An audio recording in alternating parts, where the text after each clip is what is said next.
물어봐요. 몰라요.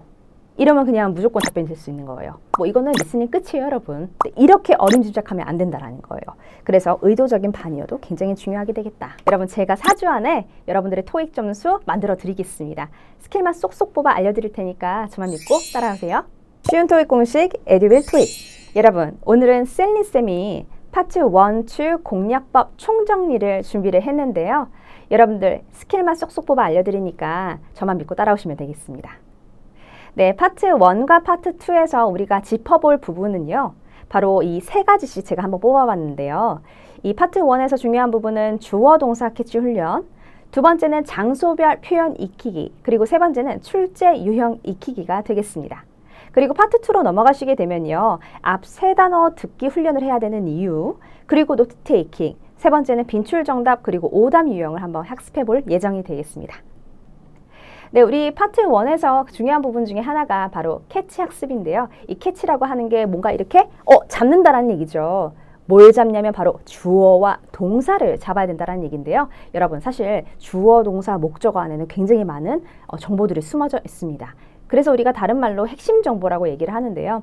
여러분들이 리스닝을 처음 접하셨다면 가장 중요한 거, 특히 동사를 잘 듣는 캐치 훈련을 하시게 되면 여러분들의 리스닝 이 실력이 굉장히 향상될 거예요. 그리고 나서 스텝 2에서는 여러분들이 조금 더 길게 듣는 연습을 하셔야 되겠죠. 네, 목적어와 그리고 수식어에 해당이 되는 위치 잡는 훈련까지 해보시면 뭐 이거는 리스닝 끝이에요, 여러분. 그런데 우리가 이런 캐치 훈련을 해야 되는 이유는요. 바로 문장의 핵심 내용이 바로 주어, 동사, 목적어 안에 있기 때문이에요. 여러분, 이거는 리스닝에만 해당이 되는 것이 아니라 리딩에도 해당이 될 수 있습니다. 여러분들이 잘 안 익히잖아요, 여러분? 그러면 주어, 동사, 목적어만 잘 읽는 연습을 해보시다 보면 집중이 굉장히 잘 되거든요. 그리고 두 번째, 우리가 오답을 만드는 가장 쉬운 방법 중에 하나는 바로 주어, 동사, 목적어 또는 우리가 시험에서 언급이 되는 위치를 변형시키는 방법이기 때문이에요. 그리고 더 나아가 이 세 번째, 파트 1뿐만이 아니라 이렇게 주어, 동사, 목적어를 캐치하는 연습을 하면 여러분 모든 파트에 도움이 될 수 있습니다. 그 다음 파트 1에서 강조하고 싶은 부분은 장소별 표현 익히기인데요. 여러분, 스텝 1, 문제를 풀면서 여러분들이 이런 표현을 정리를 해보시거나 아니면 제가 수업 시간에 나눠드리는 정리지를 암기해 보시면 되겠습니다. 그리고 스텝 2, 문제에 대입해보는 방법인데요. 우리가 이런 공부를 해야 되는 이유는 우선 예시를 한번 보도록 할게요. 우리가 사진을 봤는데 사진에서 누군가가 요리를 하고 있단 말이에요, 여러분. 그러면 거기에서 정답으로 많이 나왔던 표현 중에 하나가 바로 preparing food 이런 표현들이었어요. 그리고 사무실에서 사람들이 회의를 한다라는 얘기는 네, gathered around the table 이라고 하는 표현. 그리고 잔디를 깎고 있다 하면 mowing the lawn. 이게 뭐냐면 여러분, 대표적인 사진의 대표적인 표현들이라고 해서 우리가 그동안 많이 나왔던 표현 정답 문장인 거예요. 그래서 여러분들이 이런 장소별 표현만 익히셔도 정답률은 올라갈 수 있다는 거죠. 우리가 이런 공부를 해야 되는 이유는요. 파트 1에서 다루는 표현은 항상 정해져 있기 때문입니다. 그러면 파트 1 마지막 부분인데요. 우리가 출제 유형을 익혀보셔야 되겠습니다. 특히나 여러분, 빈출 정답 유형으로 많이 나오는 것이 상위어라는 개념인데요.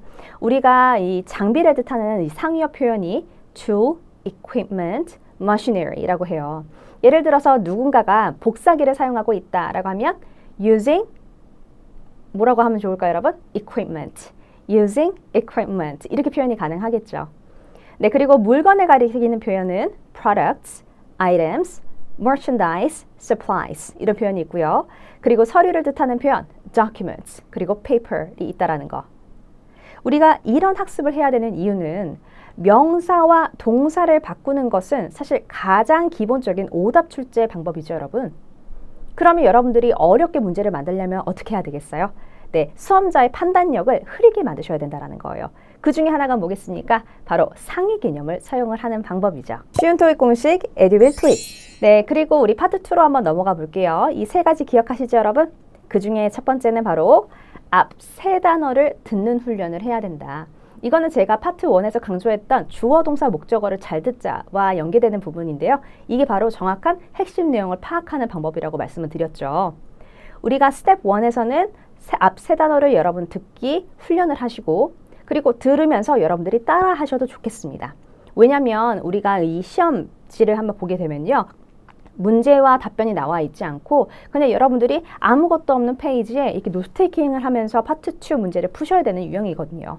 네, 그래서 앞 세 단어를 들으면서 여러분들이 끝까지 의도 캐치를 하시는 부분이 굉장히 중요하고요. 제가 여기서 듣고 따로 해도 좋다라는 얘기는 사실 여러분 공부를 하다 보면 무료해진단 말이에요. 그리고 제가 또 주장하는 바 말을 해야지 들려요, 여러분. 내가 그 발음을 알아야지 들리거든요. 네, 그래서 듣고 따라하고 듣고 따라하는 연습을 하시다 보면 언젠가 내 것이 될 수 있다라는 거. 네, 그리고 이런 의도 파악이 완료되셨으면 문제에 적용시켜 보시면 아주 좋겠습니다. 우리가 이런 공부를 해야 되는 이유는 핵심 내용은 여러분 앞에 위치를 하죠. 특히나 여기서는 우리가 의무문의 형태에 알맞은 답변을 고르는 문제이기 때문에 여러분들이 의문사 주어 동사만 아셔도 이 의무문이 어떤 의도를 갖고 질문을 하는지를 파악할 수가 있습니다. 네, 그리고 뒤에만 의지해서 푸는 유형이기 때문에요. 여러분들이 충분히 집중력이 흩어질 수 있거든요. 끝까지 정확하게 들으시려면 문제의 의도를 놓치기 십상이기 때문에 의무문의 정확한 의도만 파악하는 것이 중요하기 때문에 앞 세 단어만 잘 듣자라고 강조를 해드릴게요. 네, 그리고 더 나아가 우리가 노트 테이킹이라고 하는 건 제가 말씀드렸죠? question이나 answer이 나오지 않기 때문에 귀에만 의존해야 되기 때문에 여러분들이 집중력을 흐리지 않기 위해서는 네, 맞아요. 노트 테이킹을 해주셔야 되겠죠. 앞 세 단어의 핵심 단어 한두 개 정도만 여러분들이 간단하게 적어보는 훈련을 하셔야 되고요. 그리고 특히 의문사의 의문문 같은 경우에는 의문사만 적는 연습을 해보시는 걸 추천드립니다. 네, 스텝 2로 넘어가서 여러분들이 들으면서 네, 이렇게 문제에 대입해 보시는 훈련도 굉장히 열심히 하셔야 되는데요. 우리가 이런 공부를 해야 되는 이유는 특정 발음, 특히 호주식 그리고 영국식에 익숙하지 않은 토익커들은 문장이 길어질수록 파트 2의 출제 목적을 놓치기가 쉽습니다. 그러니까 여러분들이 정확하게 하나하나 한 땀 한 땀 다 들으려고 하다 보면 이 의무문이 요구하는 바가 무엇인지 네, 까먹는다는 얘기죠. 그래서 노트 테이킹을 해서 의도를 놓치지 말자. 네, 그리고 빈출 정답과 오답 유형을 아셔야 되겠는데요.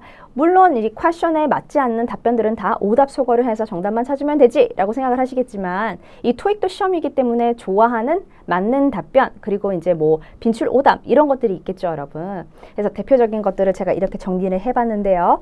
우선 빈출 정답 또는 우리가 맞는 답변이라고 할 수 있는 답변들은 대표적으로 이게 있어요, 여러분. 몰라요. 무언가를 물어봐요. 몰라요. 이러면 그냥 무조건 답변이 될 수 있는 거예요. 물론 여러분들 거기에 오답도 숨겨져 있겠지만요. 네, 그리고 저는 모르니까 다른 사람한테 물어보세요. 이걸 우리가 때로는 책임 전가라고도 얘기하거든요. 네, 그리고 세 번째, 확인해 보겠습니다. 어떤 리스트 한번 확인해 보세요. 네, 그래서 확인해 보세요 용. 그 다음에 네 번째는 무엇에 달렸다라고 해서 어떠한 조건을 만드는 이런 유형들이 바로 맞는 답변의 유형들이라고 볼 수 있겠습니다. 네, 그럼 뭐가 빈출 오답이 될 수 있을까요? 여러분, 이건 정말 중요한데요. 이 토익에서는 다른 문학 시험들도 마찬가지겠지만 한국어로 된 시험들도 마찬가지겠지만 근거 문장에 정말 똑같이 나온 답변들이 있을까요? 없다라는 거예요. 더구나 여기서는 여러분 question and answer이죠. 여러분들이 question에서 들었던 발음이 answer에서 다시 들리게 되면 네, 오답이 될 수밖에 없습니다. 물론 항상 예외는 있기 때문에 100% 오답이라는 건 없지만요. 네, 그래서 들렸던 발음이 다시 들린다라는 얘기는 여러분들이 위에서 애플을 들었다. 근데 애플하고 비슷한 발음이나 똑같은 발음이 들렸다 하면 여러분들이 일단 오답에서 이제 오답으로 간주하시고 소거를 해주시면 되고요. 그 다음 이 두 번째 케이스는 뭐가 있냐면 여러분 우리가 이중의 의미를 가지고 있는 단어가 있죠. 우리가 다른 말로는 다이어라고 하는데요. 예를 들어 park 같은 경우에는 우리가 명사로 공원이라는 뜻도 있지만 동사로는 무엇을 주차하다라는 뜻이 있어요. 그래서 여러분들이 의도 파악을 정확하게 하지 못하면 내 park가 다시 한번 들렸을 때 그게 그건가 보다 하고 찍을 수 있다라는 겁니다. 공원이 언급이 됐고 우리가 이제 answer에서는 주차하다라고 쓰였음에도 불구하고요. 네, 그리고 의도적인 반이어라고 하는 건 여러분들이 정말 이 오답으로 가는 지름길을 열어주는 셈인데요.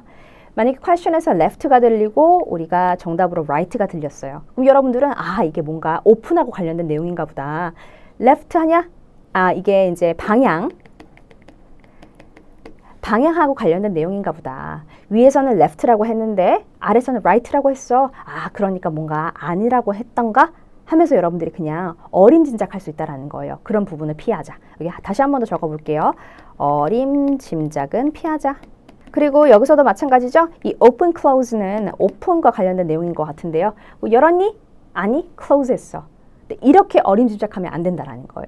그래서 의도적인 반의어도 굉장히 중요하게 되겠다. 쉬운 토익 공식 에듀윌 토익. 네, 여러분 오늘 어떠셨어요?